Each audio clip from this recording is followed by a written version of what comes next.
Okay, so let's talk about forms of linear equations. If you're given the slope and the coordinates of 1 or 2 points, you can write a linear equation in the following ways.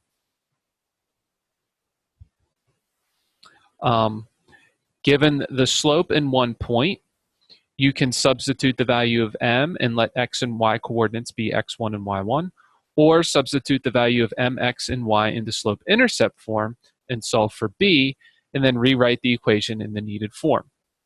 Okay, so you can put it in slope-intercept form or point-slope form. If you're given 2 points, you first always need to find the slope, then choose one of the 2 points to use and follow the steps for writing an equation given the slope in 1 point. You can put it in slope-intercept form, or you can put it in point-slope form.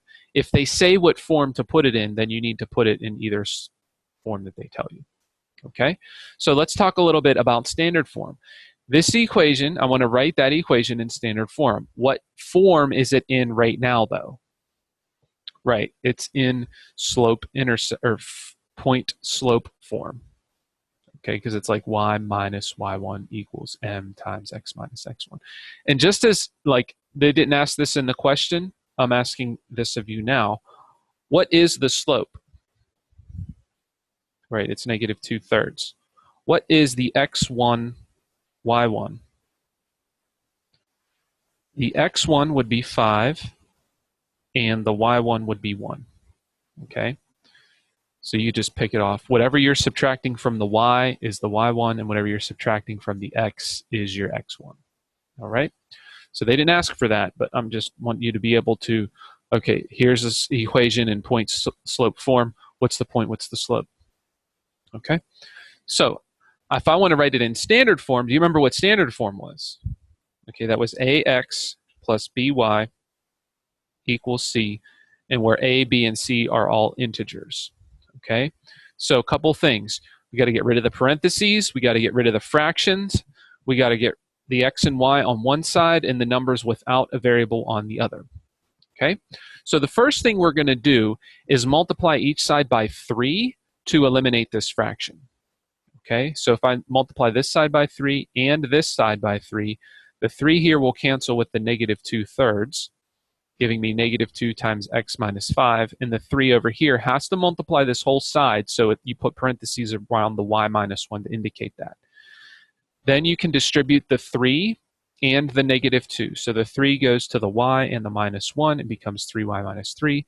The negative 2 goes to the x and the minus 5, which becomes negative 2x plus 10. Okay.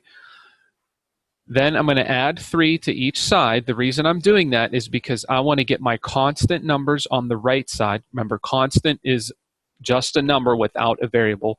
Then I want to get my variables on the left side. So I'm going to add 2x to both sides, and now it's in standard form. Oops.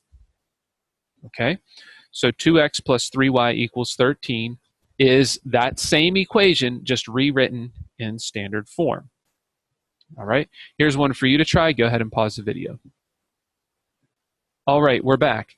Now, like I did before, I want to show you what the m in the x1, y1 are.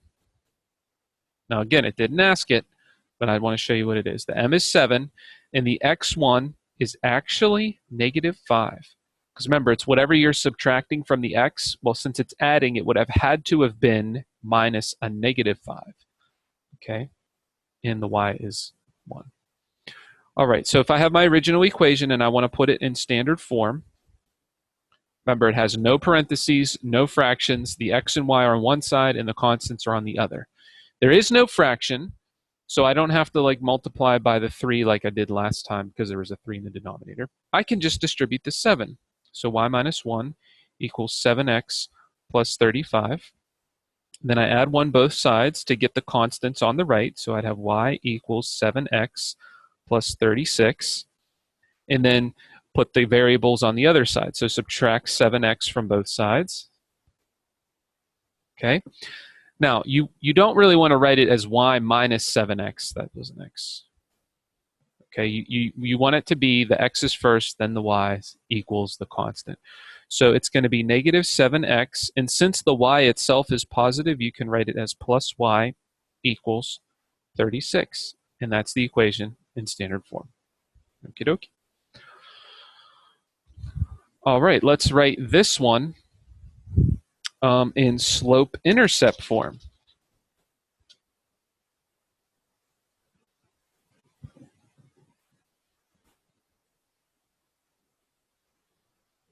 Wait, to find the y-intercept of an equation, rewrite the equation in slope-intercept form. So here's slope-intercept form. Write y plus 3 equals 3/2 x plus 1 in slope-intercept form. Wanted to do the example first before I asked you to do one on your own. I just had my slide reversed there. Okay, so I have the original equation, and then what I'm going to do is distribute the fraction first.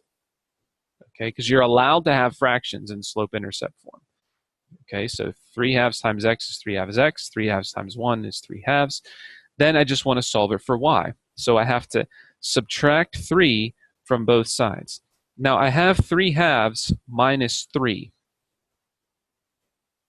So to do that, I would have to put 3 over 1 and then write it as an equivalent expression with a common denominator. The common denominator of these two fractions would be 2, so I just have to multiply this by 2 over 2, and then I'd have 3/2 minus 6/2. So that would be 3 minus 6 over 2, which is negative 3/2. Okay, so when I subtract 3 from both sides, I would get y equals 3/2 x minus 3/2. Okay, so that's it for that one. Now let's go back to our example. Here's one for you. I want you to write this one in slope-intercept form. Go ahead and pause the video. Okay, we're back. So again, you could just distribute the negative 3. So I have y plus 6 equals negative 3x plus 12. And then subtract 6 from both sides to get y by itself. And you would have y equals negative 3x plus 6. So basically, you want to eliminate the parentheses and get y by itself. That's how you go from point-slope form to slope-intercept form. Alrighty?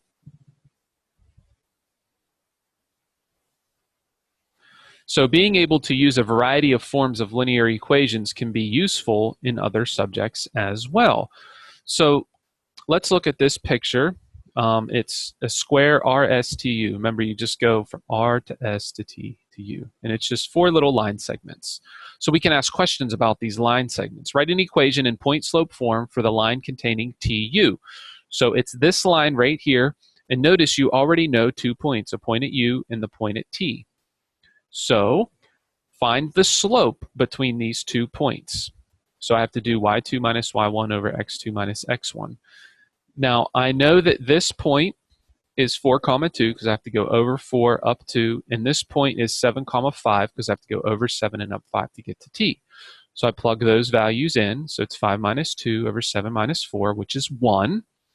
And then I can use either point, the 4, 2 or the 7, 5, to write the equation in point-slope form. Both of them are correct, even though each one's going to have different numbers in it. But you'll see in a second how they're the same. So if I use the point 4, 2, it's going to be y minus 2 equals 1 times x minus 4. So remember, I got to get the slope first and then use one of the points. Or it's going to be y minus 5 equals 1 times x minus 7. Now you might be thinking, well, how's that the same? Because they're 2 different equations. Okay. The reason is because this one you're subtracting 2 from the y and subtracting 4 from the x. In here, you're subtracting different numbers from each number. So it actually works out to be the same if you simplify it. And what do I mean by that? Well, if I write an equation in standard form for the same line, watch what happens. So I'm going to do both of them at the same time. I have the original equation. I'm going to distribute the 1 on both sides. Okay. Then I'm going to add the 2 to this side and add the 5 to this side. And notice right now it's in slope-intercept form because it's solved for y and everything's distributed. Then I just subtract x to both sides to get the constant by itself and the x and y on the other side. So, and then I can multiply each side by -1 if I really wanted to.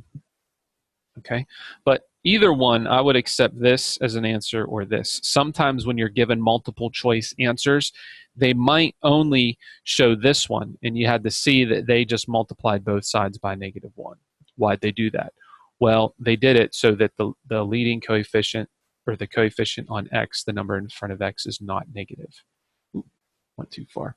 Okay, so notice for both, even though we started with two equations that had different numbers in them, they really model the same line, because when you put it in slope-intercept form or standard form, you have the same equation.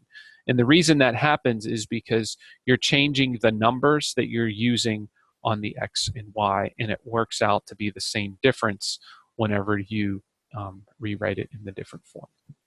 Okay, here's one for you to try. Write an equation in point-slope form of the line containing ST, and then write it in standard form containing ST as well. Go ahead and pause the video. All right, we're back. So first thing we always have to do is get the slope. So S is 4, 1, 2, 3, 4, 5, 6, 7, 8. S is 4, 8. And T is 4, 5, 6, 7, 5. Okay, so if I use this as my x1, y1, and this is my x2, y2, I have the slope of 5 minus 8 over 7 minus 4. Now look, if you think of this as a line, it's going down, so it's decreasing, so the slope should come out to be a negative number. Watch this, 5 minus 8 is -3, 7 minus 4 is 3, so the slope is -1. Now in point-slope form, if I use the first point, it'd be y minus 8 equals -1 times x minus 4. Or if I use the other point, it's going to be y minus 5 equals -1 times x minus 7. I'm going to do the first equation here first. Now I've got to put, it's in point-slope form. That's part A. Part B was to write it in standard form. Distribute the -1. So y minus 8 equals -1x plus 4. Add the 8. You have y equals -1x plus 12. Then add 1x to both sides. And you'd have x plus y equals 12. Now if I do this one, guess what I'll probably get?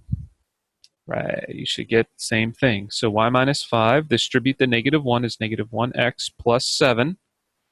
Add 5. You would have y equals -1x plus 12. Add 1x. Remember, you can't put the x and y together, so you just have to write it as x plus y equals 12. Got the same thing in both cases. All right, and that should happen if you're doing the same line. Okay? Alrighty, well, that's it for this section. Please continue on to your assignment. Reach out to me if you have any questions, and you take care. Look forward to hearing from you. Bye-bye for now.